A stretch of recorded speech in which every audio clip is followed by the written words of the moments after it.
action.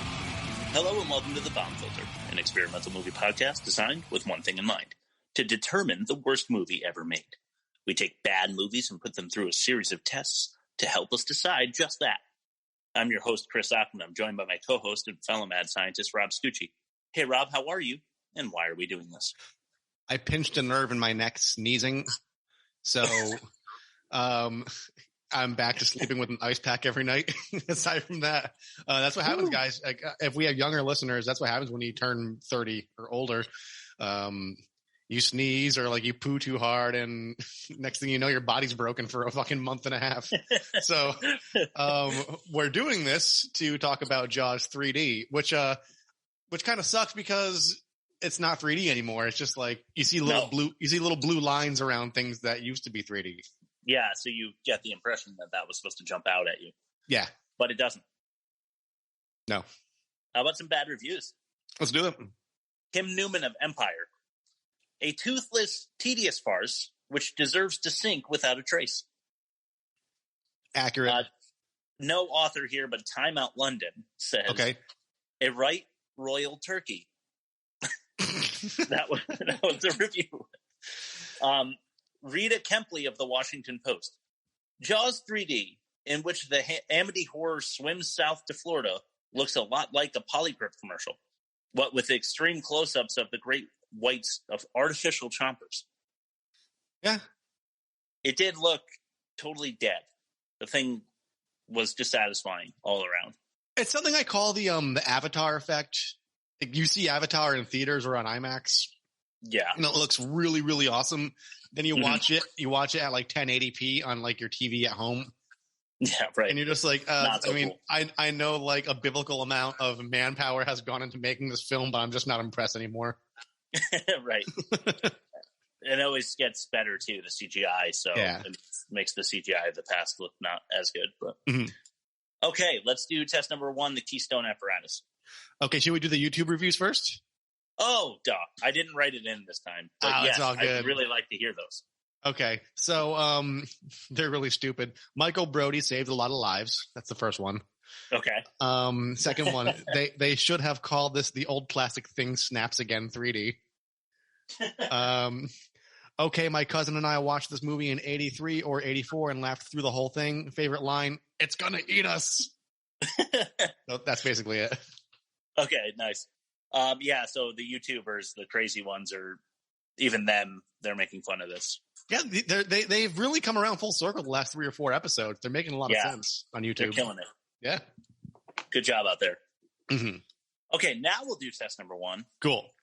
The Keystone apparatus. So we get an average of the critics' scores of the movies in question here that are provided to us by the streaming services. We get that average and compare it to the Rotten Tomatoes critic score of Jaws 3D. That's it. That's the test. Okay. Let's do it. Test number 1, the Keystone apparatus. Ladies and gentlemen, boys and girls, step up to witness my latest creation, the darn, tootin', rage-inducing, convoluted, highfalutin Keystone apparatus. You want to know if you're predator or prey? Then step this way and have your say. Wait, oh no, what's happening? Something is going terribly wrong! The Keystone apparatus. Oh yeah, baby. Jaws 2, Roy Scheider. That actually got a 61. Okay. You know, I don't remember it. I didn't see it. Have you? Oh, well, you didn't see the first, so that would be weird. But yeah, I guess that's not too bad. A 61. No, that's acceptable. Yeah. Yeah. Okay, so before I continue, I just want to preface. So Jaws 3D was so bad, apparently, that I had to cross out 3 of the movies that they suggested to me on Amazon because they did not have critic scores. Oh, okay. They weren't even, like, one of them wasn't even acknowledged. All right. So I went with Hellbound, which is Chuck Norris. Also not a critical consensus, so the audience score was a 32. I try not to do that, but believe me, it was like pulling teeth finding movies to compare to. Okay. Deep Blue Sea seems like a direct comparison, and it's part of our bad effects, side effects test. Yeah. With Samuel L. Jackson, got a 59. Okay. I'm surprised. Yeah. Friday the 13th, the final chapter with Corey Feldman, which definitely was not the final chapter. Yeah, didn't they have like 10 more after that? Yeah. 19%. Okay. Piranha 3 Double D was with Elizabeth Shue and Richard Dreyfuss, actually. Got a 13. Halloween 2 yeah. with Jamie Lee Curtis got a 31. Okay. And Tremors 3 with no one got an 80%. I like I mean, I haven't seen them since I was like, 4 or 5 years old, but yeah. I think Tremors 3 is one where like they have like a heat radar sonar and like the guy covers himself with a fire extinguisher before running into the room. And I thought that was cool. Yeah. I don't remember anything else. Okay. Well, smart thinking on his part. Yeah. Average of 42 over all those movies. Okay. Want to guess what Jaws 3D got? 9. Very close. An 11. That is a negative 31. It is Prey. Here's the thing too. I didn't hate it. I didn't really hate it. It's just nothing happened. Yeah, seriously. It was so fucking boring. Yeah. As you will see when I sum it up in the elevator movie plot pitch, which is test number 2. Oh, yeah. So I just try to write a very succinct plot pitch for the movie, and Rob takes a stopwatch out and measures how long it takes me. Our gold standard right now is 8 seconds. Yep. Because Jaws is that good. Okay. So anytime it runs over is our score. Let's start test number 2, the elevator movie plot pitch. The elevator movie plot pitch. 3. Ready when you are. Yep. 3, 2, 1. Let's do it. SeaWorld has a new attraction, Mommy and Baby Great White Sharks. What better way to gather tourists than to promise them a look at a 35-foot carnivore and her little 10-foot baby girl? How about you separate them and throw Baby Great White into a petting pool? What's this? Mommy is pissed? Oh, no. Mommy is attacking everything in sight? That's to be expected, I suppose. Good thing Dennis Quaid is here. He'll weld your trouble shut and blow Mommy to bits in this extremely boring thriller. Pure distilled water on display here in Jaws 3D. Rob, did you have 3D glasses to watch it with? No, I didn't. Me neither. That didn't age well. Time. 41-47, so we'll call it 42. 42. Good. Yeah. So 31 seconds, right? Yeah. God, that's bad. Oh, weird. 31% Prey, too. Huh, look at that. I'm seeing a pattern emerge. Oh, yeah. How about a star grade? I'll give you a 3. Okay. How about a 3.1? Just to keep it going. Let's do a 3.1. Yeah, like high. 3.14159268. How about that? Oh, nice. Okay. I always stop at 7 right there. So I always round down to 6.5. Gets one more digit. Got you. Nice. Okay. Well, we're through 2 tests. Let's hit test number 3, the indefensible dialogue counter. All right. So I give Rob as many bad lines of dialogue as I could find in this movie, of which there were many, and Rob tries to defend them. If they're indefensible, we count them. That's how we tally up the score. Let's do test number 3, the indefensible dialogue counter. Something that makes absolutely no sense. Something similarly stupid. Okay, nice. So right off in the beginning, you remember the skiers that are all, coordinating on top of each other in like the pyramid. Yeah. So it's like a big showy thing that's going on in the beginning, and they fall down because Kelly, who turns out to be a main character, does something stupid, right? Yeah. And some guy who's in the team doesn't turn out to be important at all. He goes, "Damn it, Kelly, do the job. Next time we're going all the way into the lagoon." And then Kelly says, "The lagoon is my favorite." That line's missing nothing but like a at the end. Yeah, a tee would have really capped it. Yeah. I agree. I'm not going to defend it, though. I mean, it's just stupid. Okay. Number 2. This is Mike, Dennis Quaid's character. Okay. He says to Kay, who is playing with the like killer whale, right? Mm-hmm. He's like, "Is that whale housebroken?" She says, "Not yet." Mike says back, "Well, then he can't come to dinner." That is a whale of a quote. Yeah, it's horrendous. So Yeah. 2? Yep. Cool. 3, Kay says to Mike, this is in the beginning as well. All right. Mike, where's your boots? Mike says, I only wear them to bed and in the shower. By itself, it's a funny line, but it does not fit the context of the environment that encapsulates it. It's ridiculous. Yeah. Okay, number 4, Mike to Sean. How'd you do on your finals? This is Sean's his brother. Yeah. Sean says, great. A gentleman's C, an incomplete, but I aced phys ed. Of course he did. Do you? What is a gentleman's C? Is that like a C minus? Is that like a? I think he just meant he got a C, and by attaching gentleman, it made it sound like more forgivable. Listeners, bombfilterpod@gmail.com, enlighten us, please. What's a gentleman's C? I just thought it was funny because he's only taking 3 classes, and one of them is phys ed. Yeah. One of them he got an incomplete. Yeah. Okay, so 4 for 4. This brings us into our first clip of the day. Okay. This is Sean and his pathetic pickup attempt. Here we go. Your brother's cute. Yeah. Him and Catherine have been together for 1.5 years. How about you? Desperately unattached. Lonely. Confused. Generous and loving to a fault. It's all in my eyes. I like how the crickets were in there at the end, actually. They kind of sums it up.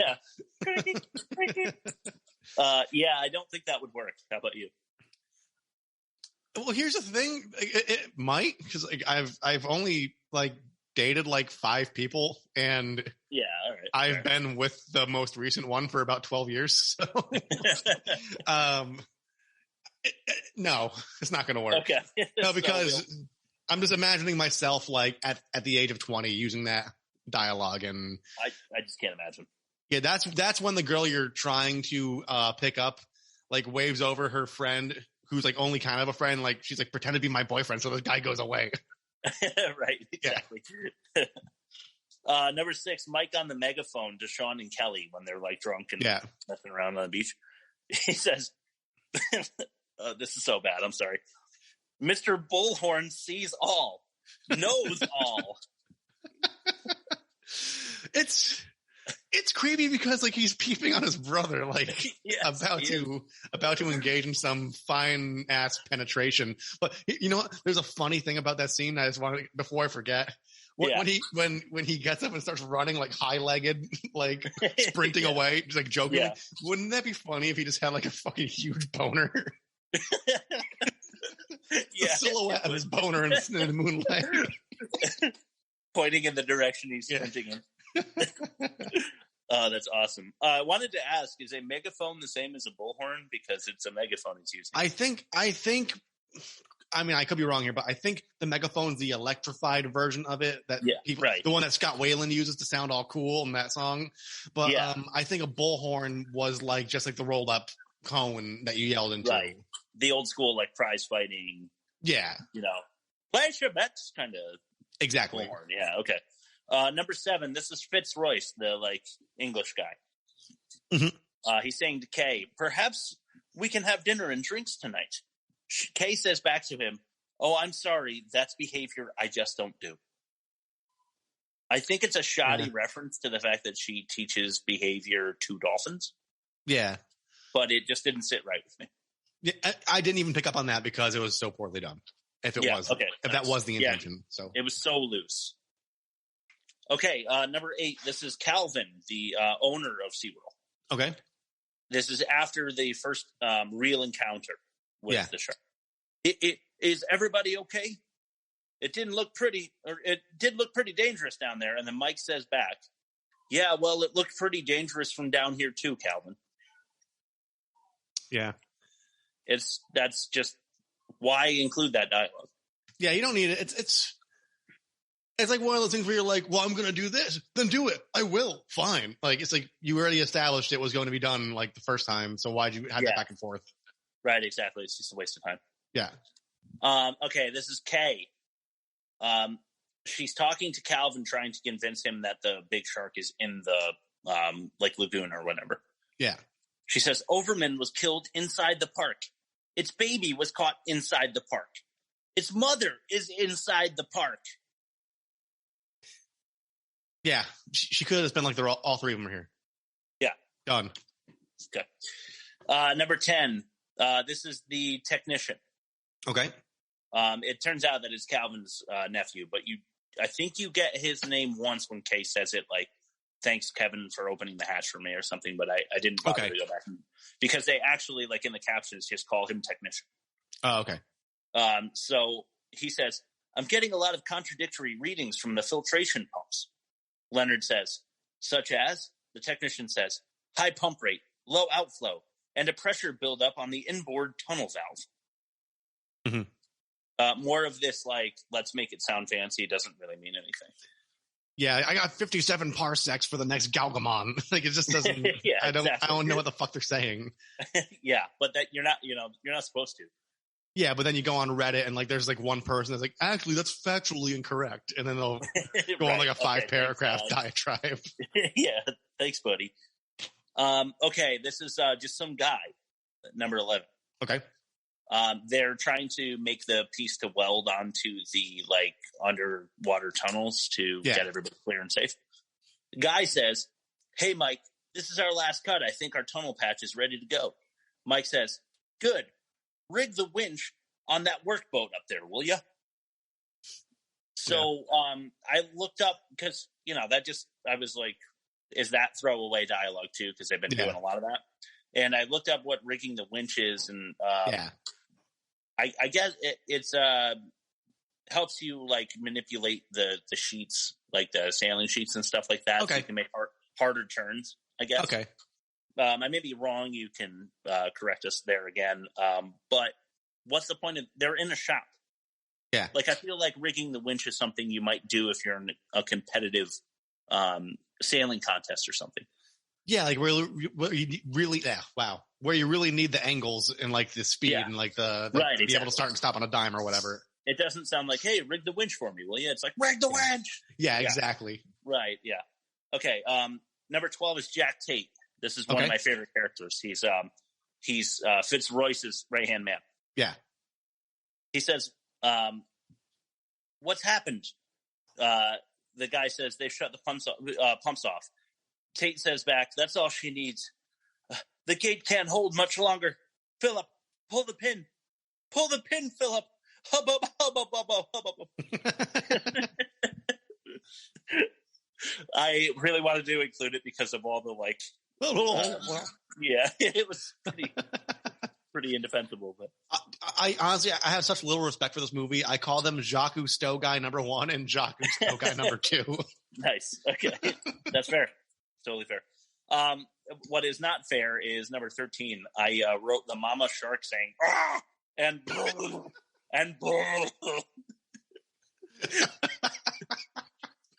because the 35-foot shark literally yells. Yeah. So all right, and so do you want to defend that? No, but those noises will never not be funny. Yeah, it's ridiculous. I don't know why. Anyway, okay, number 14, right? I put this one last because I thought it was the best.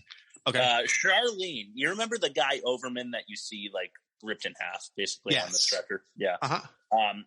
He had a girl fling chick who's really pissed off because she thinks he just like she went thinks out he's of town. Cheating. She thinks he's like gambling or whatever. And everybody's just like, he's passed out in a ditch probably. Exactly. So she's yelling at Dennis Quaid's character, and she's like, "You tell Shelby Overman for me. He can take a flying leap at a rolling donut in a gravel driveway. You hear?" I don't know what any of that means. I don't know. Like, he's in crazy good shape, so the rolling donut might be like he can have some carbs and in a gravel mess up his gains. Yeah, and then in a gravel driveway, so that he might get a little roughed up in the dive. Okay, process. I don't know. Fuck her because Quaid's character, he works for him. He's like, no overtime, guys. Finish this thing. And she's like, where is he? Where is he? He's like, I don't fucking know. He just works for me. It's like, he's drunk somewhere. We're not even buddies. He probably like does what he does every night after work and gets fucking shit housed and like falls asleep in the bushes. Probably. Yeah. Okay. Let's. That's all I got. You want to mention any lines that you remember? Or should we just pop into test 4? What's the owner of SeaWorld's name again? Calvin. When he's just like, everybody, the drinks are free, and then like a second later, Jacques Cousteau #1's like, first round's on me. Oh God, I didn't catch that. Yeah, the drinks were free, then they weren't. I don't know. I was just like, good catch. So let's make it 15. Okay. And this is the first movie of season 3, so these are independent scores, not being compared. So. Oh yeah. Cool. Test number 4, the emotometer overspill. Okay, so 10 is the maximum limit that the emotometer measures within the range of what a normal actor or actress would do, right? Yeah. So anytime that it overspills, say, past that 10, we record the emotional output by the actor because it's far too much. This is an overacting award. Yes. Basically, we're absolute valuing from 10 up. Yes. Yeah, exactly. Yeah. Perfect. Okay, let's do it. Test number 4, the emotometer overspill. You blow a fuse, send from the time cuts loose. The emotometer overspill, where screaming is king. Of falling in love. Number 1, Fitzroyce is being welcomed at SeaWorld. You remember that? Like right in the beginning, Calvin's like giving him the big handshake. Yeah. Mike and Kay stumble into the welcome already laughing. Yeah. So I hate when movies do that because they can't write a joke. In fact, the writers know that they can't write a good joke. It's like the rectum damn near killed him. It's like you just only show the punchline, so you don't have to like actually compose the joke. They didn't even go that far. They weren't even like, we can come up with a plausible punchline. So as Quaid, Mike is walking into the frame, he's got this big wide smile on, and he's like, and just like slaps Kay's hand. So that came back at 15. It wasn't like way too much, but we also got a 15. Interestingly, Kelly and Sean drunk on the beach. Okay, was not the best. Do you remember that when he's like, I'm afraid of the water, and that whole part, and then there's like a weird like little like sand slalom setup for people to like run through, and Sean just trips all over everything. It just looks like shit. Yeah. In their defense, it is hard to act drunk, though. I think a lot of people struggle with it. Yeah, it's like if it's like the last scene of the day, why don't you guys just take like a half-hour break and just fucking funnel down some fucking Four Loko or something or whatever they had back then? Yeah, right. Zima, yeah. Zima. Okay, number 3. This is Mike. When they first see the shark, they know it's a great white shark, right? Yeah. He goes, "What the hell is that? What is that?" Only came back as 16, but I thought it was worth plugging in. So there it is. And now we're moving on to clip number 2. We've got a few here in the IDC, or in the emotometer. So all right, let's do clip number 2. This is number 4. I'm just going to let you take it away. All right. Huh? You know, Cal, could be a stroke of luck. If we kill this beastie on camera, I can guarantee you media coverage. We can lure him into a staging area, and at the precise moment, slit his belly wide open. Can you do that? Yeah. You try and stop him, mate. That's how we earn our bread. Well, Jack is oversimplifying matters as is usual, but yeah, I can do that. No. No? What do you mean, no? Well, I don't know if it's occurred to any of you all, but there isn't a great white alive in captivity anywhere. Now, we're unique here, Calvin. You know that. If any facility can maintain a white, it's us. If we could dart him, tranquilize him, we could get him in a holding tank. Oh, now hold it. No, this is crazy. This is nuts. Now, white sharks are killers. I know them, for God's sakes. My father, my brother, myself. They're murderers. Okay. Calvin, they die magnificently. That would really be a spectacular event, no doubt about that, huh? Real quickly, say the score. What was Okay, the so score? Kay got a 16 there. Okay. But Fitzroyce's They Die Magnificently when Yeah. he's trying to be that guy from Gladiator Yeah. got an 18. Okay. And I just want to say, SeaWorld is a family park. It's a family attraction. Right. He's suggesting getting like a 30-foot shark and gutting it from like the dorsal fin to the neck, like Right. on camera. Let's see if the little Kittner boy is in there. Yeah. The kids in the front row with like the poncho for the splashing and all that stuff. Yeah. So that clip was worth playing, I think, because pretty much everybody in it is doing too much. Yeah. Okay, number 5, and this is another clip. Okay. This is clip number 3. Okay, let's do it. I'm lonely. I'm sorry, darling. Damn mammal. This one's a fish. A simple, beautiful fish. Okay. What? Mike, what are you doing? Are you crazy? Liz, take a hike. This is the only way we can be together. This is the only way we can be together. Welcome aboard, sailor. Get that hose and hold on to it, okay? Yeah. In the mouth. Okay. Say hi to your new friend.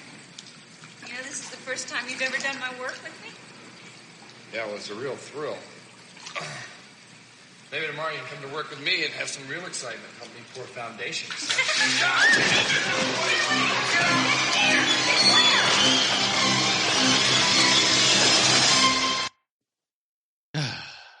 Yeah, that's that part. Maybe you can come to work with me and pour some fun. Yeah, got a 17 there. Okay. Okay, so there was a.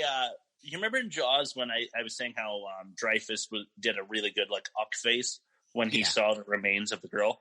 Yeah, I commented back saying like the director probably put a real body there to get a genuine reaction. That's how real it looked. Yeah. Yeah, right. It did look like that. Dennis Quaid goes for the same exact shot, right? When he sees Overman's body, he's like, oh! That's like this reaction, like he's gonna hurl, but it's way over the top. Yeah. So instead of that being really good, Quaid gets a 17. Okay. And okay, so we've got a few more here. This was a pretty overacted movie, so we actually have 2 more clips. The next one is coming now, and then another one later. Okay. Which is the crescendo. So clip number 4. This one's pretty funny and short. So check it out. All right, let's do it. The great white shark has roamed the ocean's depths for millions of years. A proud animal, it shuns the company of others of its species. Excuse me. While alone is a predator, unequaled in the animal. Excuse me. What is he doing here? Calvin ordered him moved. Why didn't he just ask me? Why did he go ahead on his own? This shark, a first of its kind to be held in captivity, No, Danny. appears to be a Danny! Get a hold of him!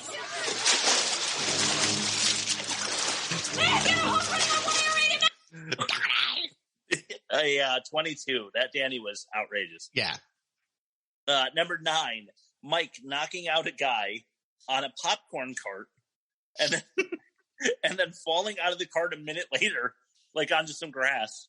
Yeah. Got a 20. That's good. And you know what? I really want to see, just a sidebar comment. They never show it in like superhero movies or like detective movies or cop movies or whatever. Yeah. Like what happens to the owner of like the hot dog stand or the popcorn stand after the car runs through it? Yeah. Like that's a rough life. Is there like insurance involved, or is like this is the 9th time Magneto has fucking thrown a car into your hot dog stand? Yeah. Right. Your premiums are like 5,000%. Yeah. I told you shouldn't have a red hot dog cart. Those things always targets. Oh yeah. Number 10, Calvin, right? Yeah. This could have been a clip too, but we just had so many clips that I decided I'm going to give it a shot myself. Okay. Get me some lights down there. I can't see shit down there. And get me some medical attention. Quick. Okay. got a 21. I hope I didn't just wake up my baby. Okay, so another Calvin. Okay. His nephew, the technician, right? Yeah. Says, why don't we blow it up? Logical. Yeah. Calvin says back, listen, nephew. There's $2.5 million turbine that's not going to blow up in smoke because of some damn fish. Which I plugged in, got back at 24. So we're really climbing at this point. It's eating up. Calvin could have gone and seen Ernest, I think, in the full-on Ass Cheek Championship. Okay. Which you might want to do at this point because Ernest is hobbled, I think. Yeah. Completely blind. But it is not Calvin's day. Okay. The final clip here is Jack fucking Tate. My boy. Yeah, I'm playing it. No more introductions. You all right?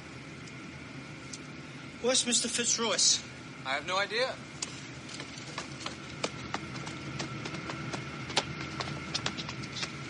What's going on?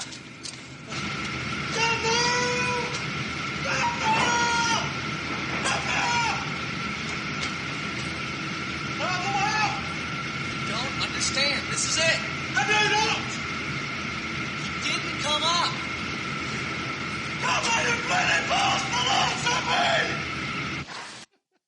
He's just screaming his fucking head off. I missed the end of that clip. That was the part where he screams, bloody governor or whatever, bloody bastard, answer me, right? Yeah. His voice is like squealing. It's like going, bloody bastard, answer me. Yeah. Dude, he does like deliver that line from the IDC, like a little, like there's a short break where they take it away from him, but then they come back and he's like, Philip, pull the pin.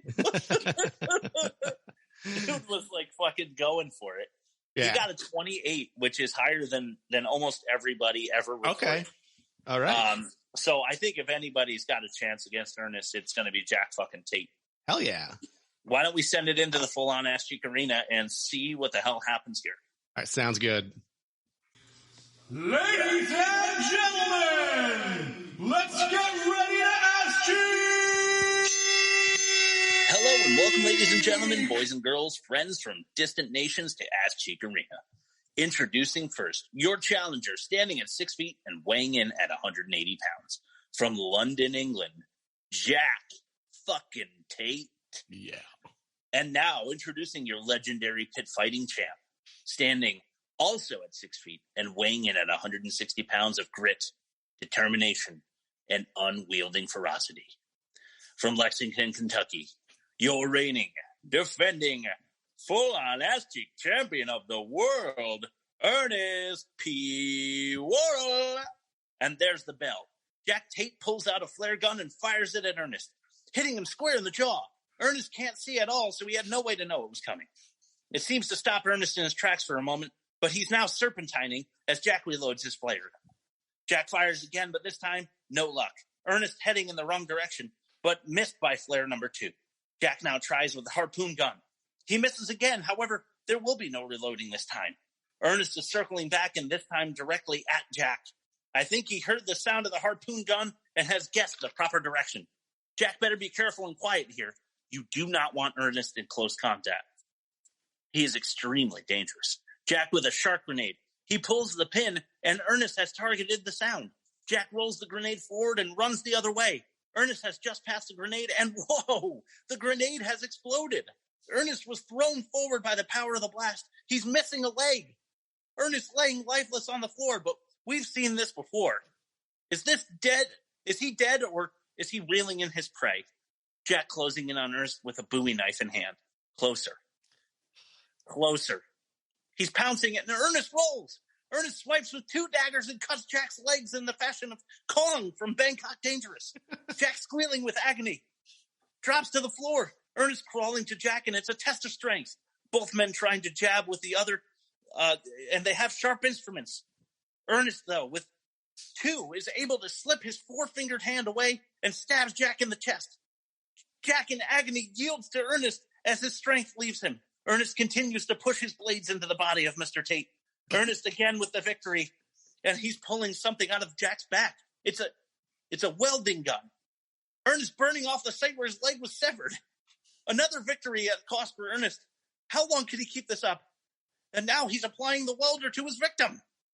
Jack is now squirming under the intense heat of the fire. We've seen enough here. Back to you guys at the pod. He's literally the Black Knight from Monty Python. He just won't fucking go down. He's got 9 fingers, no eyes, 1 leg, multiple stab wounds, and he just keeps going, man. It's like the scientists are putting him in like a chamber that like gives him strength for like only 3 hours at a time, and yeah, right. He's gonna get too cocky, and then they're gonna be like, let's change the timer so he only has 45 minutes of superpower, and then dude, unbelievable, yeah. Man. I don't know, like, how do you have no eyes? Yeah, it's crazy. But now he has no eyes and 1 leg. So yeah, I mean, he just can't keep fighting. You know, at some point he can't keep fighting. You want to do your ad read? Sure. Today's episode of The Bomb Filter is brought to you by General Admiral Sergeant Colonels. Popcorn that doesn't pop. Take a hearty chomp onto all of our flavors. Garlic Parmesan, Harvest Cheddar, and blood. Tired of that snaggletooth? Then press the popcorn button, dump those morsels out, and chew with reckless abandon. You'll be crunching and swallowing your own enamel in no time. General, Admiral, Sergeant, Colonels? Is it spelled Ollinal or Ernal? The proof is in the pudding, but this isn't pudding. It's popcorn, but it isn't popped. Fuck you. Wow, dude, that was fucking funny. Thank you. Yeah, you got it. That's number 5, the poor taste detector. Okay. Okay, let me gather myself. That had me laughing pretty good there. Okay, so for this one, very simple test. Just like the dialogue, we observe every moment where they're doing something in poor taste. We mention those. We count them up. That's our score. All right. Let's do it. Test number 5, the poor taste detector. Oh my God, you can't say that. It's 2021. Okay, another clip coming at you. Okay. This is our last clip of the day, but it's just gross. Oh, it's a banger. Let's go. Hey, Kelly, is this your car? Sure is. Hey, get off of there. Oh. Good. You want to take a walk? Boy. Yeah. Hey, what about baby brother? Oh, little baby brother. Kelly, can you give him a ride home, or shall I call his mommy? Nah. Phil, come quietly. No way, ice cream and shopping. Oh, God, take that here. Let's get away. See ya. Hey, let's go swimming. No, I hate the ocean. Again, in the company of your brother. Yeah. Just gross. Yeah. Just nasty. And it sounded like, to me, like Kay and Mike were like really getting hot and heavy on the car too. Yeah. Just nasty. Like, well, I just can't imagine. When it cut into that scene, like the establishing shot, it was just they were like all just like leaning over the car like rag dolls. Yeah, weird. Yeah. Just trying to go for that sexual energy, which Jaws doesn't force, you know? Yeah. There's no place for it, because I'm going to say this in my review, but the first Jaws, it was literally people, beach, shark, rock, and like, that's all you needed. That's what makes a great movie. Yeah. It's to the point. Yeah. It's like the Mad Max remake. It's just like, these people are in this vehicle. They're going that way. Yeah. If they don't go that way, things behind them also going that way are going to cause trouble. Like the end. That's it. Okay. All right. Check this out. I think that I just made an apt analogy in my head. Let me put it into words and see if it makes as much sense. Sure. You know, you remember Hometown Buffet? Yeah. Was that a local regional thing, or was that like a nationwide restaurant at one point? Once you get further south, I start to see Golden Corrals. Okay, well, call it a Golden Corral, call it a whatever your giant, like, lump it together buffet restaurant is. Those still exist. Those restaurants do not ever get critical acclaim for the entrees that they present you, but they'll do, right? Yeah. Like, you know, I don't really ever want to go to a Golden Corral. No. But if I get invited, I'm going to go and I'm going to eat like some pasta and I'm going to eat like some shrimp and I'm going to eat some sushi or whatever the hell they have. Exactly. I'm like with young kids and being like rushed around everywhere all the time. I'm tired of fucking eating. I would eat like 10,000 calories in one sitting and then just not eat for the rest of the week. Right. Exactly. Right. Just go like a hibernate bear kind of thing. But the thing is, when you're spreading yourself that thin and you've got that many different entrees, none of it is great. Maybe none of it is good. It's like all passable, right? Yeah. So you don't really have a star dish, and that's how I feel about Jaws 3D. Yep. I feel like Jaws is the American seafood restaurant that you go to, and they give you like the best sea bass you've ever had. I don't know, whatever. Yeah. But they don't even serve you fettuccine Alfredo because they don't claim to make a good fettuccine Alfredo. No. You go to a place that's got everything from Japanese food to Brazilian food, and it's all going to kind of suck. And they're changing the day dots so they don't have to throw the food out. Right. Well, perfect. That's Jaws 3D. Yeah. Okay, that's my analogy. Done. Perfect. Love it. Number 2 in the poor taste detector, Kelly repeatedly forcing Sean into the water.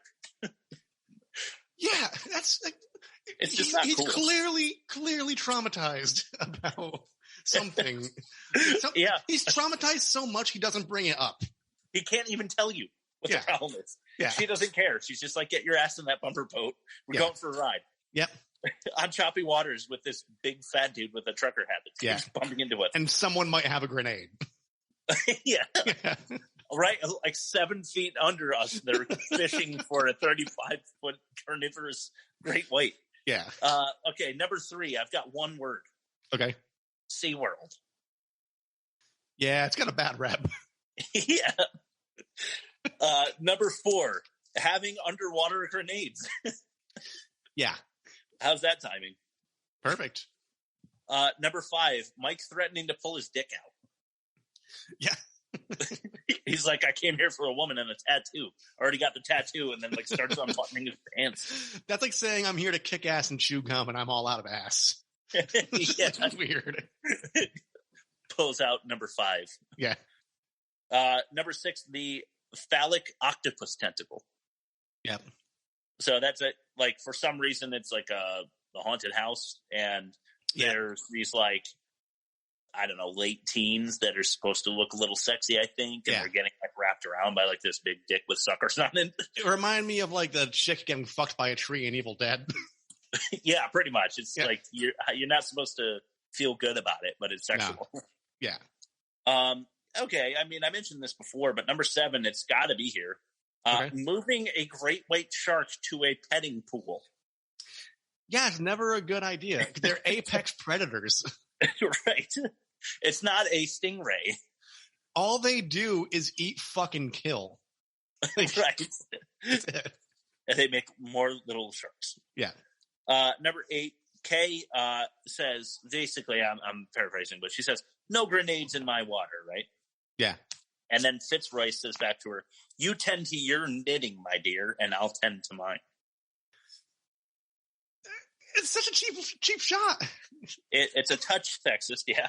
I mean, because she's like wrangling beasts all day, and he knows she does. It's just because he likes ones that have bigger teeth and has like a boner for possibly dying half the time. But like, he does.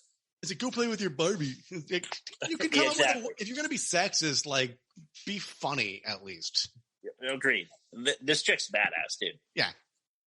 Okay, number 9. Not doing a thorough check of your own pools. There's a floating torso and a 35-foot shark they don't know about. Yep. Number 10. And a head. There's a head, too. Yeah, that's true. I was right. From memory being like 4 years old, you said Jaws 3, and I was like, is there a floating head at one point? Yeah, that's true. You did call that. You did. Calvin, okay, so I only say this so that as to prove a point. Okay. It's not the strongest poor taste, but I want to know how you feel about it. Okay. Calvin, the black owner of SeaWorld, right? I thought it was progressive and cool that in '83 they had a guy who is a black man who owns SeaWorld. Cool, right? Yeah. Until they give him this line. Calvin or Fitzroy says to him, how do you keep the sharks separated from fish that they would eat? Right? Essentially. Yeah. Calvin says, the bubble screen. The sharks don't like it. You see, it's marine segregation. They had to make a nod. Yeah, but then he goes, like, to get them included so they can all laugh about segregation. Yeah, it's gives all the white guys in the room, like, I have a friend who's black pass. So they can laugh at it. Like, make me comfortable that you're... But you shouldn't have to do that. It just didn't sit right with me. Yeah, 1983 was a different time. Agreed. That's what I'll chalk it up to. Number 11. Okay. I didn't have 3D glasses. Did you? No, but I almost I'm not plugging anybody, but like I get my glasses off ZennyOptical.com. It's like an online retailer. If you have prescription lenses, you can get them for really cheap. Yeah. Okay. They sell like attachments that I can clip on sunglasses over these, and I drive around with them. And they also have 3D ones for like $3. And I checked I couldn't get them on time, so I didn't bother ordering them. Oh, so, but I could have watched it in 3D, but didn't. That's Zenny Optical. ZennyOptical.com. ZennyOptical.com, official sponsor. Number 12, Complete Crisis and Mike and Kay are having standard relationship conversations. Yeah. Just seems like a bad time. Yeah. 13, there's a guy trying to get back into the flooding tunnel. Yep. After the shark attacks, and he goes, "My wallet." I didn't know where else to put it, but I was like, "This is kind of not important right now." You know, I was watching this with Stacy though, okay, and we both looked at each other and laughed at that part. But then I was thinking about it. It's like, once again, say you live in Alabama or Connecticut or like Arizona, and you went all the way to Florida with your family to go to SeaWorld. Yeah. If you lose your wallet, your life in 83, your life is fucking over, man. You're gonna have to walk home. That's true. Yeah, good point. So you're gonna have to beg at SeaWorld. Yeah, you're gonna have to. They better compensate you, right? Yeah, that's true. But like fight or flight, I know it's stupid, but like that, I was like, wait, no, he's right. He needs his wallet. Yeah, right. I'm thinking throw your wallet into the tunnel when nobody's looking, and then just be like, I had $7,000 in that wallet, and I also had microfiche of the Mona Lisa. Yeah, and I had some of that coral reef you guys are selling for $200 a pop or whatever. So Kay can't handle the sight of Overman's body because she's a woman. Another sexist moment where they're like, whoa. You know, she's like another member of the staff. Yeah. And it would be important maybe for her to see because she's an expert. And they're like, oh, you're a woman now. Yep. It's like the guys, you know, like I have a couple of vendors at the restaurant that are like, oh, I'm sorry, I just swore in front of a woman. It's like, you know, it's actually what you're saying now that's worse because like that's an adult woman you just swore in front of, and now you're like babying her like she's not a full adult. You know what I mean? Yeah, and if you're talking about your wife, it's like she married you. You talk the same way. Exactly. Yeah. Like I reserve all of my F-bombs for when I'm at work. When you're hanging out with Slider. Yeah, right. We'll tell the audience. We'll tell the audience about Slider one day. We will. I saw him pee in his truck. There you go. Moving on. There you go. That's all you need to know for now. Luckily, I had gotten my delivery already, but anyway. Number 15, Calvin's nephew is disposable. This is another slightly racist feel to it. They give him a name, but just barely, and then he's only there really to get eaten. Yeah. That's the 15 I have. Do you have any mentions? No, this whole movie just pissed me off.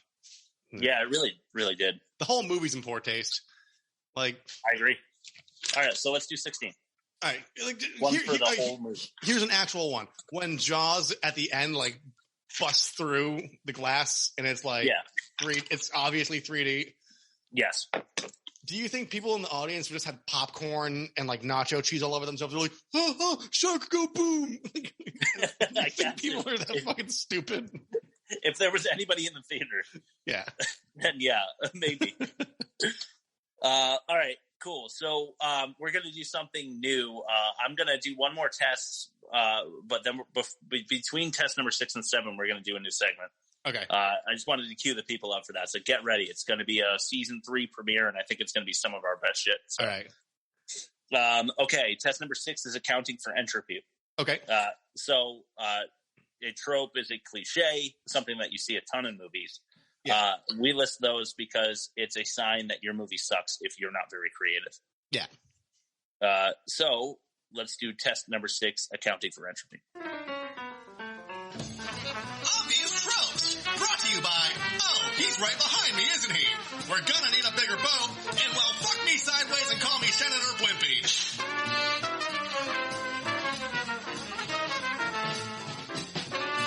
All right. It's always cool when you do a beer slide on a bar. Yeah. It wasn't cool here. No, you know what pissed me off about it too? What? It still had a cap on it. And I don't know what liquor laws were like back then, but you need to physically actually serve the drink as in open it for the patron. Right. So they can't take it home. Yeah, exactly. So whether they're a liquor by the drink or like a pour out type of place, that was illegal. Yeah. Oh boy. Ooh. Poor taste. Yeah. Ooh. But they also only slid it like a foot, which made it lame, you know?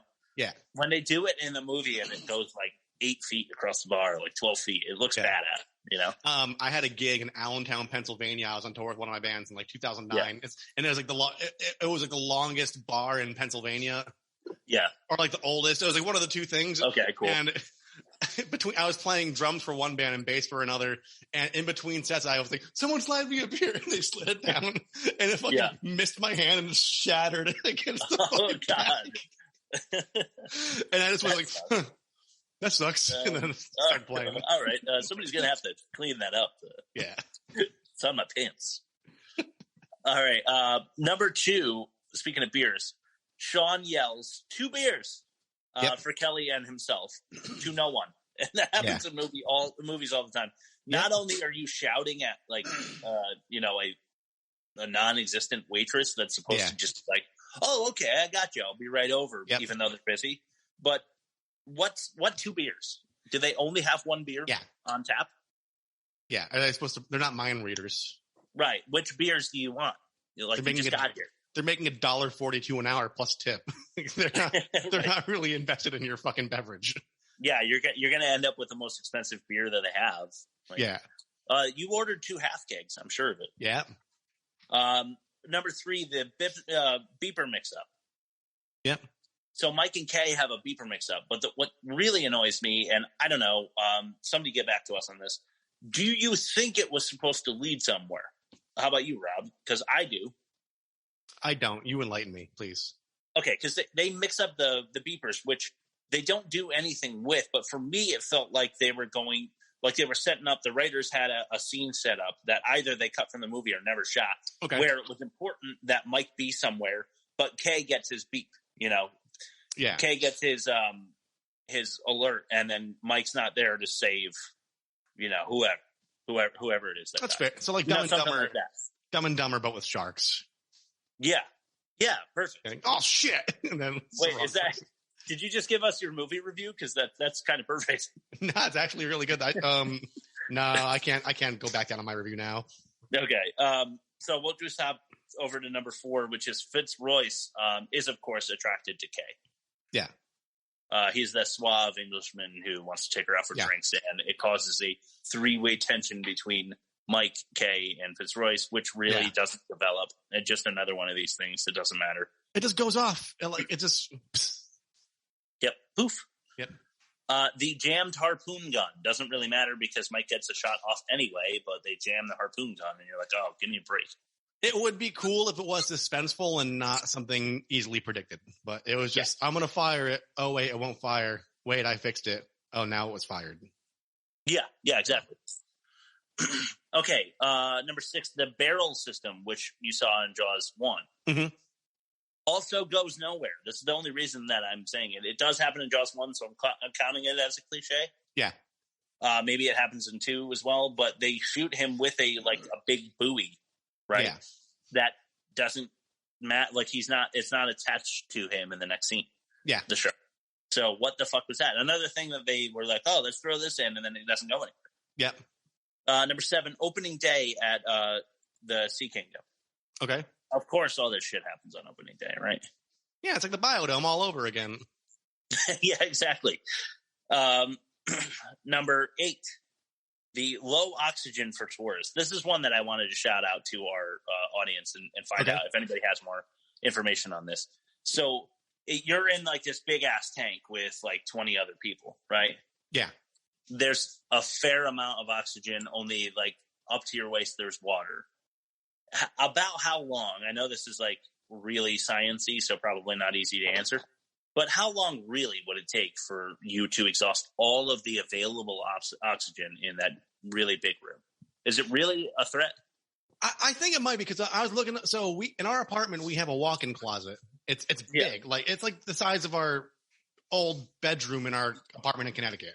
And we were thinking when our first daughter was born, we were thinking of setting her up with her bassinet and whatever in the closet, so we could have easy access, but also like just like a little isolation. Yeah, but we never did it because we were looking into it, and people were like, they'll get like carbon dioxide poisoning from like just not from just like being like wrapped up in there and bundled up. Yeah, they might like a little kid might suffocate in like a big closet.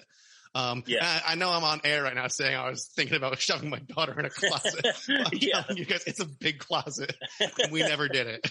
But when you have a small place, you got to adapt for certain things, and that was one of the options.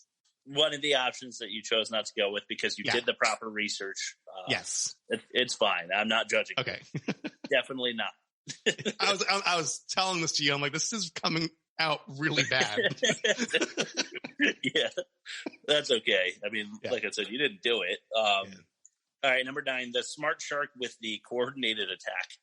Yeah.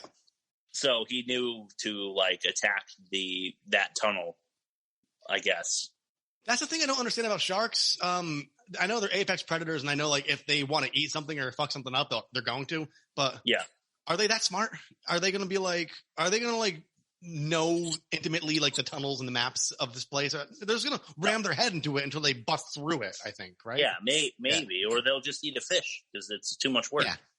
Like, you know, in nature, the amount of energy you expend needs to be replaced by the food that you eat. And if you have to go through like 2-inch thick glass and metal to get your food, but there's a tuna right next to you, you're going to eat the fucking tuna. Yeah, exactly. There was a ripped safety rope that Fitzroy's had. Lame. Of course it rips. Yeah. Same as the busted gun. Yeah. All right. Hey, Bob. I wanted to shout out to you, a former guest. There's a filtration pipe that's wide enough that a 35-foot long shark is able to fit inside there with Calvin and Jack Tate all in one place. I love how tubes unite us. Yes, Beautiful. Tubes unite us. Bob, we want you back on the pod, by the way. I hope you're listening. Number 12, the exploding shark, of course. Yep. That's what I got. You got any mentions? No. The only things I want to mention are in the illogical section of the movie. Cool. Yeah, some of what we touched on, I'm going to expand on a little bit in the illogical inconsistent section. But between 6 and 7 here, I want to introduce a new segment. Okay. This is not a test. This is just for fun. Yeah. Okay. This one is called the shit coin. So what happens is Rob and I get people who are trying to sell us Bitcoin on the Bomb Filter page, right? Mm-hmm. Just people that seek us out so that they can try to sell us on Bitcoin. What we like to do is mess with them, right? Yeah. So we're going to start to, I don't know if it's going to be an every week segment. We'll see. You know, it depends on whether there's Bitcoin people reaching out to us. But if you like this enough, we'll seek them out for fun stuff like this. How's that sound, Rob? That sounds great. And just so everybody knows, Chris has been doing all of the fucking with them. I have not. So far. So if this picks up, I will start putting energy into it as well. Yeah, for sure. So Rob's going to read the part of the Bitcoin mummy, is the person who sought us out, and I'm going to read what I said to them in return. I think I got them out of order. 1 second. I think it starts with hi, right? Yeah. Hello, how are you doing? Was the what she says first, right? Okay. Yeah. Okay, so this is the shit coin. We're basically just shooting from the hip here, guys. So this will get more cemented out as we go along. But I hope you enjoy. Let's do it. Hello, how are you doing? Hi, Hi, you're a Bitcoin regional sales manager. You want to tell me how I can make $5K a week, blah, blah. Check out my podcast. It's funny. Fuck you. Sad cat emoticon. I do Bitcoin mining for a living. Have you heard about Bitcoin mining before? Error message, semicolon, 7322900, code, file deleted, 66990, SPAM, long dash, Beechwood, all caps, Project Beechwood, virus detection software, malware upload, file corrupt, not interested, no, I'm not at all interested in motherfucking Bitcoin, 788888888888888. I don't understand, please. What the meaning of this? My father keeps me locked in the basement with my tablet most of the day.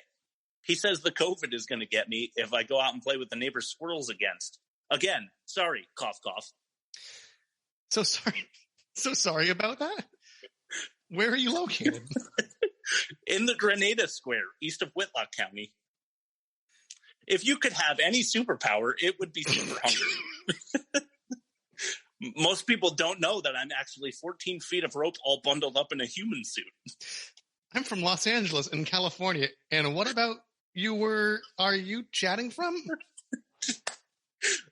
I'm in the Twizzler tree, west of the Hammering Woods. Smiley, winky face, lamp, radio emoji. Where are you from? Latitude and longitude coordinates only. End scene, right? Yeah, end scene. That is literally taken directly from Instagram Messenger.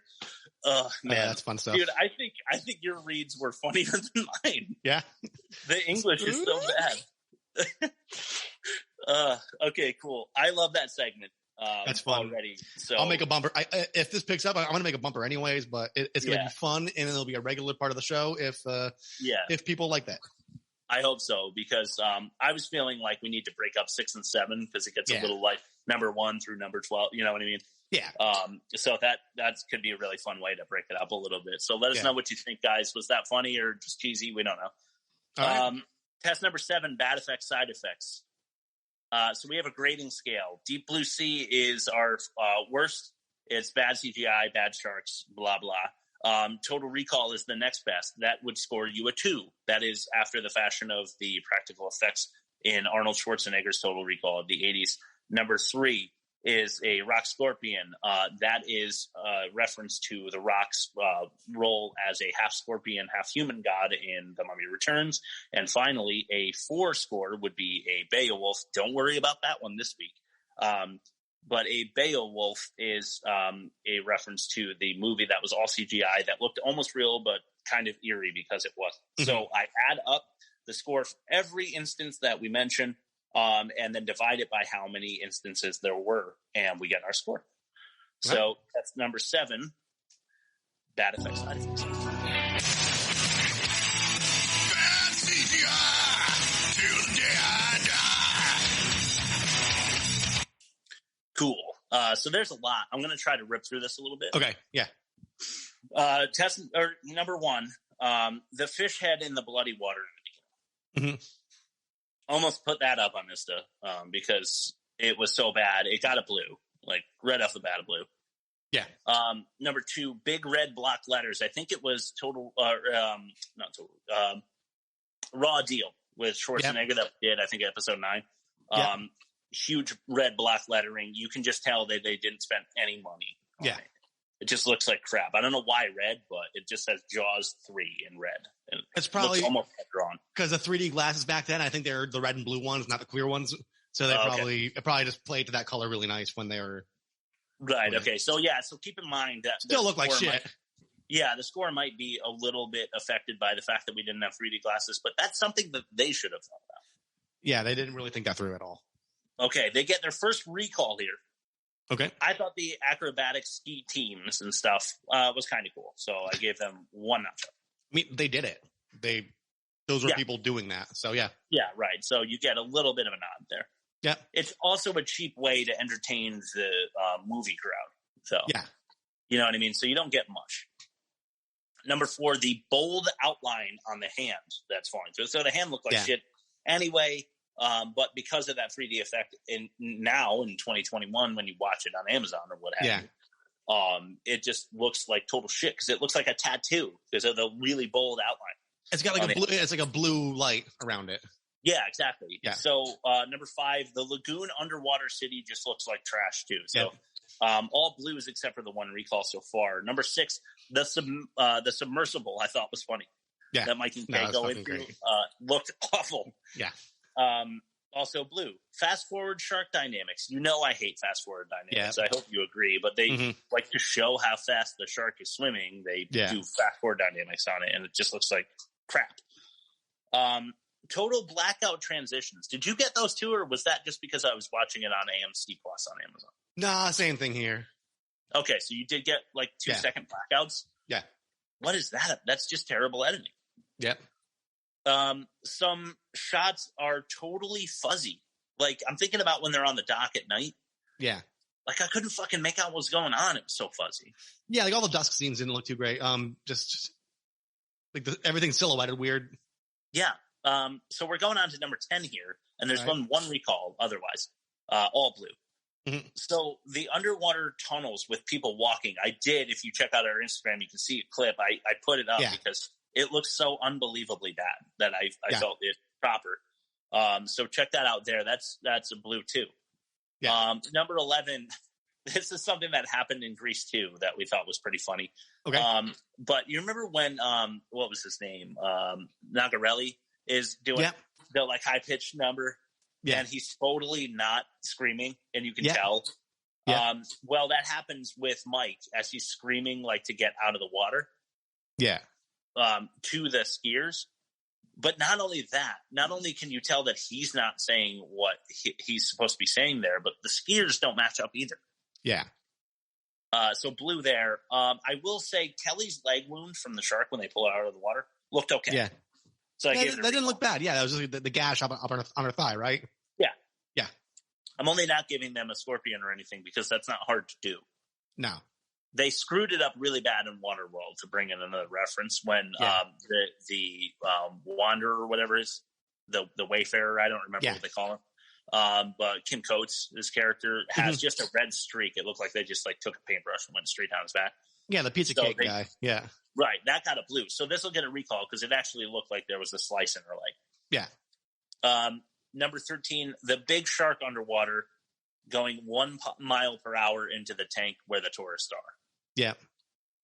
Awful. Just blue. Okay, so I'm confused here. Maybe you can help me. Okay. Did the shark attack a dolphin? Didn't it like go towards the dolphin and the dolphin like unaware of it kind of like swim away without it? Yeah, I couldn't make out. Like they're getting another blue there, even though like I don't really know whether they were actually trying to establish that there was combat between the two animals. Yeah. Because I couldn't tell if there was actual combat, you know? Yeah. Okay, one more sort of kind of nod a little bit. I gave them a deep recall for Overman's body. Okay. I don't think a shark would like peel all the skin off of your body and like expose some layers of muscle and just bone here. Oh no, it's just going to shred you like a fucking like wood chipper. Just cut you in half if you know that big, or just swallow you whole like it does to Fitzroyce. It's not going to like it's not going to like use its fins to like pick through your meat. Yeah. But you know, some of it looked a little like I was a little grossed out, so I gave them like a half a nod. Okay. I got 3 more real quick. All right. The shark slow-mo glass bursting control room disaster where they scream "shark" in slow motion. Oh, I was like laughing pretty hard at that point. Yeah. Deep blue. 2 more. 17. The shark exploding was deep, deep blue. Okay. Yeah. It looked really, really fucking bad. It might have looked cool with 3D, but it looked really bad. I'm actually going to plug in a 0 for that. Do it. Okay. And lastly, just wanted to mention the like dolphin bookends at the very end before the credits. Yeah. They like do this like 3D thing where the dolphins are doing like a 360 out of the water and then they freeze frame it. So it's supposed to look like, you know, filigree almost on the outside of the screen before the credits roll. Yeah. And she's like, all right, or whatever, says Kay at the end. And I hated that too. Just one more blue. So that's a total of 18.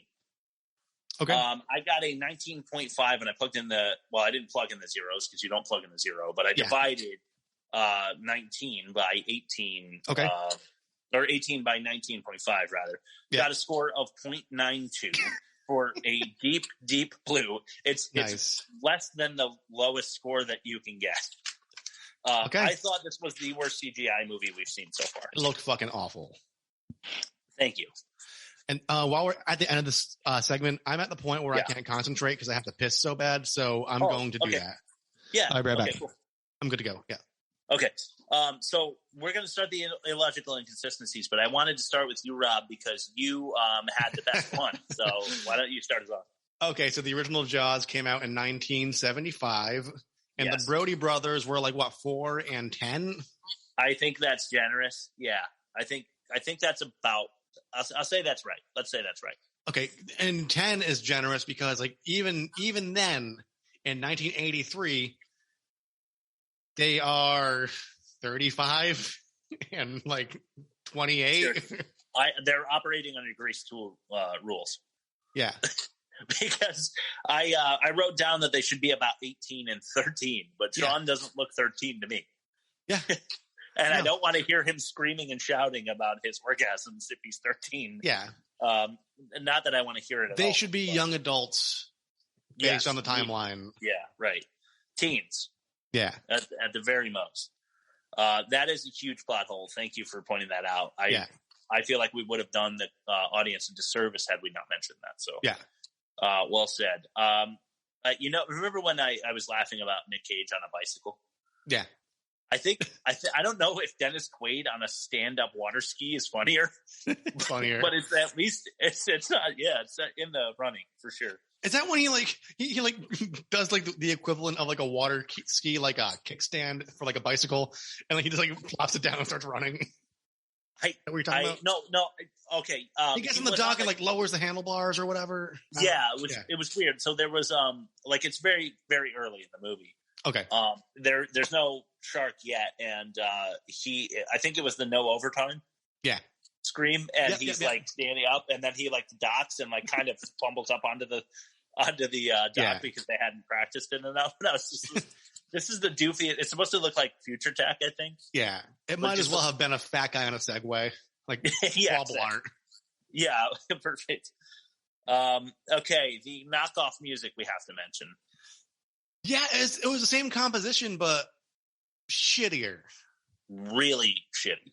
Yeah. In my opinion. It doesn't, I mean, we have said a number of times already that this movie was just boring. Yeah. I want to mention, I think I do, I literally fell asleep. Yeah. When I'm doing the notes and stuff, like I'm trying to be at attention as much as possible. And we've seen some really shitty movies in the course of this podcast. We're on, what is this, episode 20? This is episode 20.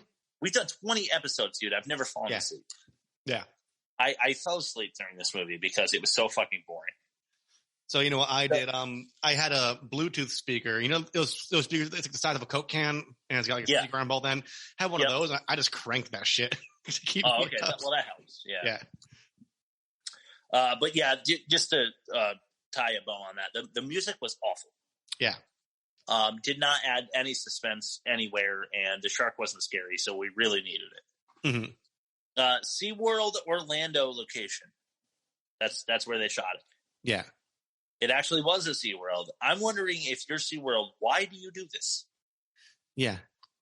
And there's got to be something negative, like PR wise, right? Yeah. And yeah, because SeaWorld is like, isn't there like a whole thing? Like I've seen it on like so many sitcoms where it's like someone fucked one of the fish or whatever. There's always like somebody got caught with their pants off at SeaWorld or whatever. And yeah, right. And I first heard it on The Simpsons, but I've heard it on other shows making that reference. Yeah. But my problem with the SeaWorld is, I know they study marine biology in those places, but do they have that much future tech? I don't imagine that they do. I mean, a lot of, like, there's definitely no underwater city in the lagoon. Yeah, like all those tape reels and like those boxes with all the like the red and yellow buttons that you see on like Apollo 1 or whatever. Like, no. Yeah. That is like that is the like we need the ancillary character to be doing something in the background, so we add buttons and dials. Okay. Kind of stuff, right? I mean, there's definitely no real use for that kind of shit. No. You're not like a DJ. You know, you don't actually need all those buttons. Nope. But I'm thinking like if Jaws is like actually really scary, then Martha's Vineyard maybe isn't actually super happy that it was shot there because people go there and then associate being eaten with the water. Yeah. And they're a tourist attraction, right? So if you think Jaws 3D has a chance of actually being scary, you don't really want to associate SeaWorld with it because people might want to not go enjoy your water. They're not going to go to your theme park. Yeah. Picture being eaten. So either SeaWorld made a bad business decision with that in mind, or they thought Jaws 3D was going to be such a joke that it didn't matter and they were getting $10 million or whatever to let them shoot there. Or they are trying to divert the attention from the amount of people that are found taking their pants off at SeaWorld. Yeah, right. Tom Cruise. Full circle. We figured it out. Well done. Tom Cruise just banging a fish in the bathroom.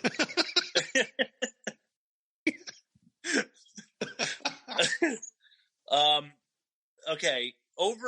This really bothered me. Okay. Like this actually really bugged me. So they established a shot of Overman, the like bodybuilding guy who gets eaten by the shark. Yeah. They want the ocean in the background. Mm-hmm. And because then they don't have to show the, decide how to set the scene if it's facing inwards at SeaWorld. Maybe that made it a more difficult shot to establish. So they said, let's give them the wide open of the ocean. That's easy. We'll shoot it this way. The problem is that Overman then jumps into the ocean side of the gate. Yeah. Which means that he is not in the SeaWorld attraction. Nope. Which means that he was eaten outside of SeaWorld. Yeah. And his body is inside SeaWorld. Kate goes as far as to say that he was attacked in SeaWorld and that the baby is in SeaWorld. Whatever, so mom must be in SeaWorld. Yeah. All of that is ruined by the fact that because they wanted that easy shot, he jumped into the ocean side of the gate. Yeah. Hey, here's some on a lighter note. Yeah. When did we lose the expression kid brother or kid sister? Because I kind of like it. Yeah, let's bring it back. Okay, cool. I can't. I don't, so I can't do anything about it. But you're the youngest? I'm the youngest, yeah, dude. I'm the oldest. Yeah. So you have a kid brother and a kid sister. I do. Bring it back. And like, it's gonna be funny when you're like in your 50s. Like, yeah, it's my kid sister because she's like, she's 47. Okay. You remember the robbers and like the ski masks in the beginning? I did mention them earlier, but they accidentally inflate the boat. Inflate is the key word. Then the line of dialogue reads, great, now we have to drag the thing all the way to the water. It's an inflatable boat that weighs nothing, and they have to drag it all the way to the boat. The weight doesn't change when air goes into it. It just becomes bigger. Seriously. It made it arguably easier to move. Yeah, you can just slide it through the sand. Those things are, you don't have to, there's no folds or anything anymore. It's just big, smooth vessel. Just to be a dick, I'm going to stay with these guys. Okay. They point the flashlight at some reeds and 3 rocks. Mm-hmm. They see 1 turtle, 1 frog, and 1 fucking lobster on a rock. Yeah. So they're not on the grounds of SeaWorld, and there's a lobster on a rock, which would never be the case just in the middle of the night. Howling at the moon. Yeah. They are scary enough. I've always said, imagine like waking up and there's a lobster in your bed. You don't know it's like the sea creature. Like, spiders are scary. Look at a lobster, dude. The thing's terrifying. When I was younger, we were cooking lobsters, and I was allowed to put it in the pot. And I took the rubber bands off, not knowing you're supposed to leave them on while you cook them. And it didn't get me, but that was like, it's like, dude, that thing could take your fucking finger off. Like, it probably could. Big enough lobster, it probably could.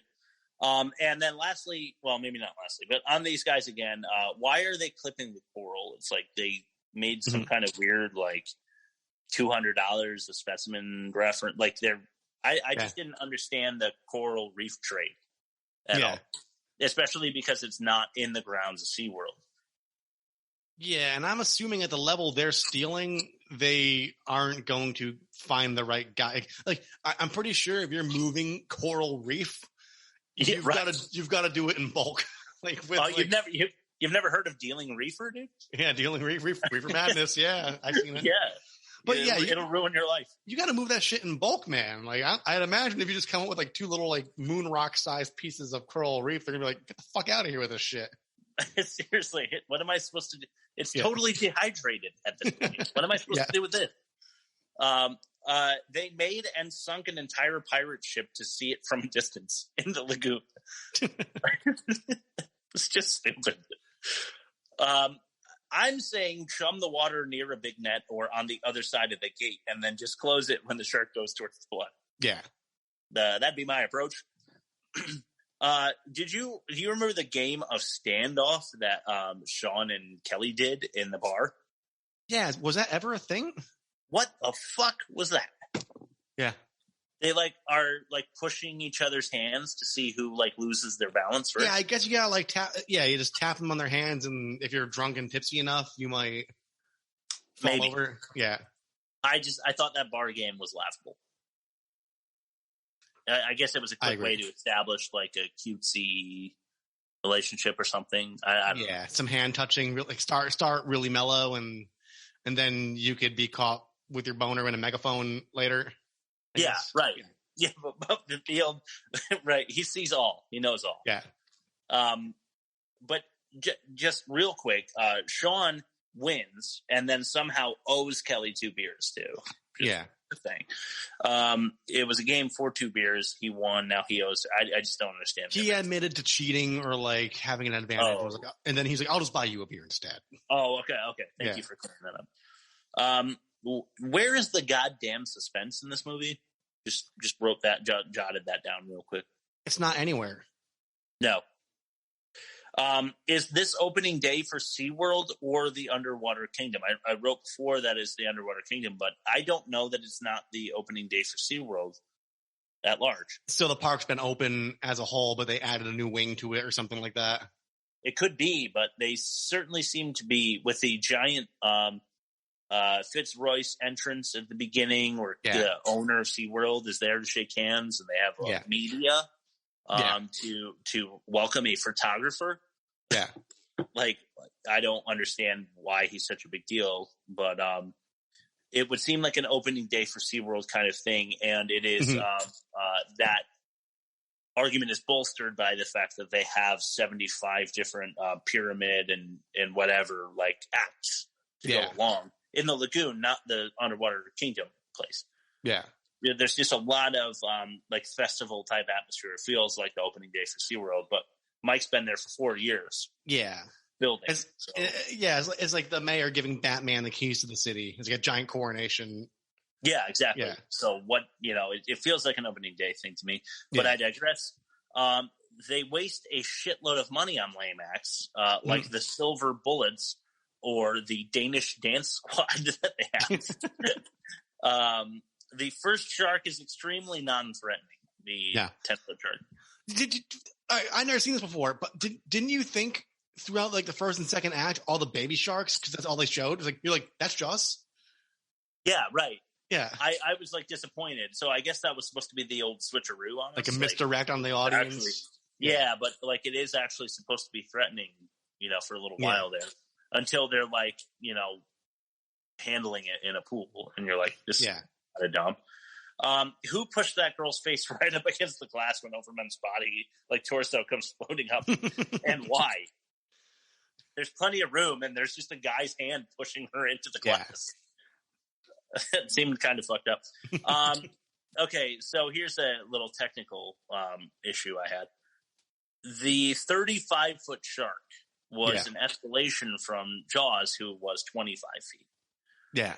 25 is not exactly believable, having the largest ever caught, named Randall, off the coast of Australia, was 19.7 feet. Mm-hmm. So that's another 5 and 0.3 feet. Yeah. For Jaws. But it's another, what would that be? 17.3?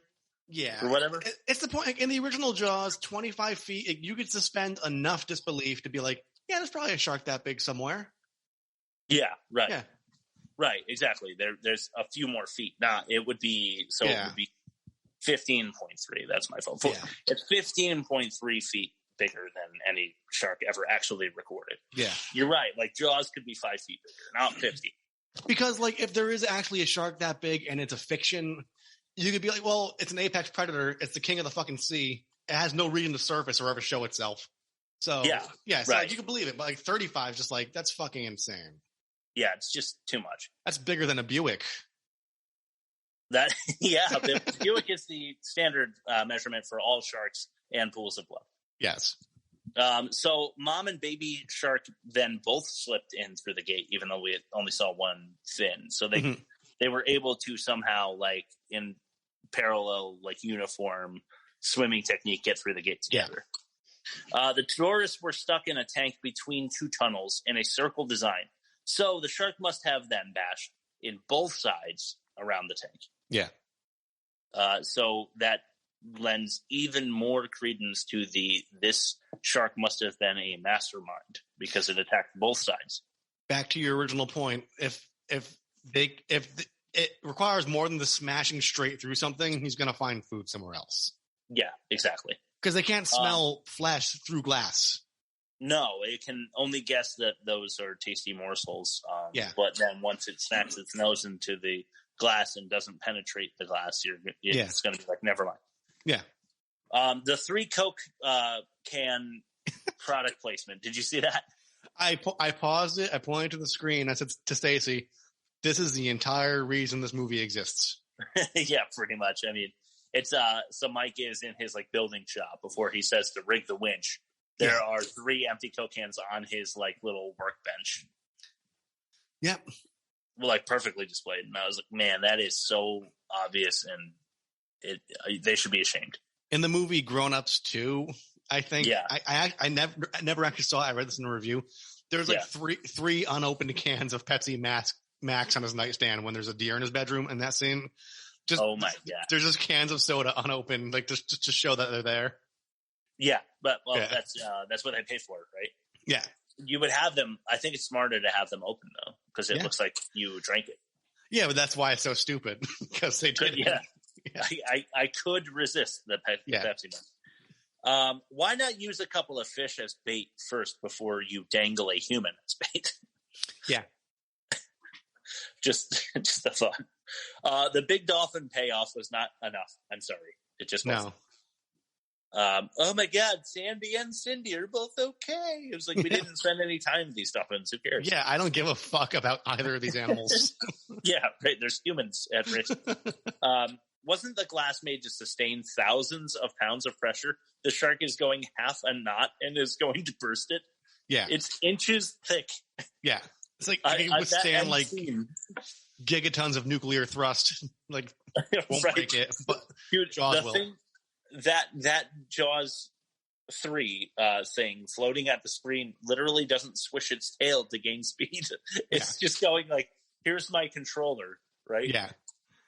Like this at the screen. Yeah. Darn it. Whoa. Totally ridiculous. Yeah. I got a couple more and then we'll do your movie review. Sure. Kay is getting into a scuba suit for 20 fucking minutes in the control room. She's going towards the hatch and then Calvin goes, "What do you think you're doing?" Yeah. Like how long did she's in the same room as Calvin for how long does it take to put on all that gear? Seriously.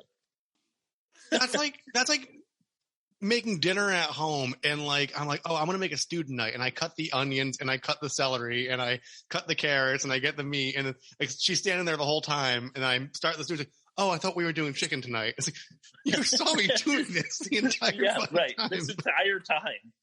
Like, what was going through your mind? Okay, last bit here. The shark ate Calvin's nephew. Yeah. With Fitzroyce's body hanging out. Yeah. So the shark did not chew, she did not chew Fitzroy's at all. Yeah. He's perfectly intact, including the grenade placed near the teeth of the shark. The grenade explosion also doesn't harm Mike or Kay. That's all I've got. It's fucking stupid. Very, very stupid. Yeah. The thing that bothered me out of all of that, though, the worst, though, was Overman jumping into the ocean side. Yeah. Because it ruins the entire plot. It's all gone. Yeah. All gone from there. Okay, how about your movie review? Oh, right. This movie takes place in a SeaWorld kind of attraction that has NASA technology, but they couldn't find a fucking shark. With their NASA technology, a shark. Despite 3D effects and cool underwater footage, this movie had zero suspense. Original Jaws has a simple plot. Beach. Ooh, shark. Ah, catch shark at beach or we'll be bad. Oh, yet it was more captivating than Jaws 3 in every single way. I didn't hate this movie. I really didn't, but I couldn't suspend my disbelief thoroughly enough to enjoy it. They wrote too much plot for a movie where nothing actually happens. Lame. It was lame, dude. I don't hate it. I don't feel strongly about most things in life because why? Enough things will be thrown at you that will stress you out. So why am I going to invest my own energy into things that piss me off? And this movie was one of them. It was one of those things where it's just like, oh, it's there. I mean, I'm not going to watch it. I'm not mad that I watched it, but I wish something happened. I do too. I wish that shark. One, they could have stuck with the original, like, don't show the shark. Yeah. You know what I mean? And they show us two, and neither are threatening. If you don't have the mechanical capability, then you need to do what Spielberg did and leave it to the imagination of the viewing audience, I think.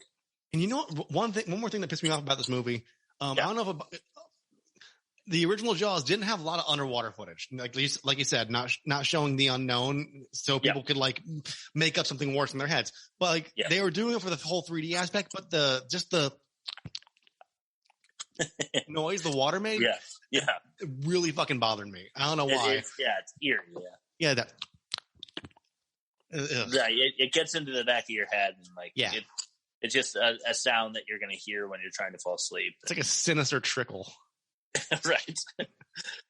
So you want to do the bad credit names, and we'll talk about the scores, what we're going to watch, plug our stuff. Yeah, and our poll wrapped up, so we'll talk about that in a second. Yeah, cool. Okay, bad credit names. Not many very good here, so let's just go through them. All right. Rupert Hitzig. Okay. Roxy Stice. Okay. Will Knickerbocker. Okay. I'm a Knicks fan, so I wrote that. I'm wearing a Carmelo Anthony shirt as we speak. Yeah. Randy Turtle. Nice. Yeah. Rob Korn. Nice. Corky Ellers. Corky Ellers. I like it. Guy Theria, not Guy Fieri. I just included that one because I knew you'd love it. Yeah. And Richard Wood. Nice. Dick Wood. Yeah. That is what I've got. Hell yeah. And here are the scores. Okay, let's do it. For the first movie of season 3, Jaws 3D got a 31% and Prey. Okay. For Keystone. For the plot, 31 seconds, 3.1 stars. Okay. 15 on the IDC, Indefensible Dialogue Counter. Okay. A 28 on the Emotometer. That's huge. Yeah. That might catapult them past some movies to go. We'll see. From a minor character, too. Yeah, no joke. I mean, sometimes they surprise you. You know, I think they're trying to win the film. Yeah. They do not win the film. No. Poor Taste Detector, 16. Also a very good score. I mean, we're running a little past our normal time here because there was a lot to talk about. Yeah. 12 on the tropes. Yeah. And I'm not gonna even call it a blue. I'm gonna call it a 0.92. Okay. On our bad effects, side effects. That is the worst score we've ever had. Okay. Those are our scores. Let's talk about that poll we did. Okay, so I wanted to do a movie and Chris wanted to do a movie, and I said, you know what? We have a fucking Instagram. We could engage with you guys. So yeah. I chose Senseless with Marlon Wayans and David Spade. And Chris picked Hard Target with Jean-Claude Van Damme. You'll remember him from the Street Fighter review we did. You cleaned house with Hard Target. So what was the final vote? 29-16, which translates to 64% to 36%. Okay. All right. Because when last I checked, it was close. It was like 55-45 or something like that. Yeah, the last I've been peeking at it throughout the show, and it doubled pretty quickly. Holy crap! Yeah. Well, that's good though. You said 29 and 16. Did you say? Yeah. We got 45 votes on that. That's pretty cool. So we can assume that those are all listeners, and I know it was seen by 150 people or something like that by now. So that's great. I mean, we have a good Instagram audience. We appreciate you checking us out there. We have a Bomb Filter Twitter, a TikTok. If you follow us on TikTok, I've been saying this for a couple weeks straight, but if you follow us there, I will give you more content there. That is, that's the deal. We'll team up and do commercials and shit. We'll make it stupid. Oh yeah, we can. Yeah. I mean, we don't have any free time, but for you, we will find it. Yeah.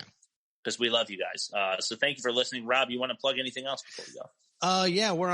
We're Bomb Filter Podcast, bombfilterpod@gmail.com. You can find us on Spotify, Apple Music, iTunes, Pocket Casts, Google Play, any podcast app that you have that you prefer to use, like Overcast or Podcast Addict. You can just plug the feed into it and listen there. I think that's it. Next week we're gonna watch what's it called again, Chris? Hard Target. Oh, Hard Target. I'm going to try to remember to tell you where you can find it. It's on Tubi for free. If you can't get it anywhere else, it's on Tubi for free. Okay. It means you got to watch ads, but that's okay. You can go grab your popcorn or your caramel or whatever else you spilled all over you when the shark came through that glass. Oh, yeah. Enjoy it, and we'll talk about it next week. I've heard it's atrocious. I've never seen it, so I have not seen it either. That's going to make for a good episode. All right, guys. We'll see you next week.